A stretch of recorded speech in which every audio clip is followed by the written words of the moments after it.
things why Roblox is bad.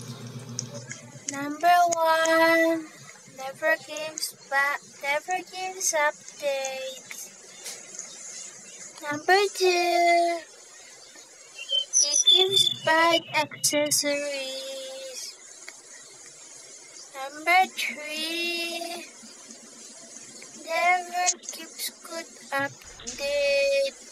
Number 4, he is bad at game. Number 5, I'm not Lois Gamer Copy. I am Number matter. I am cool. I no take drugs. I laugh. I play game. I'm sad because it's raining. I'm sorry. Bye-bye. Roblox bad.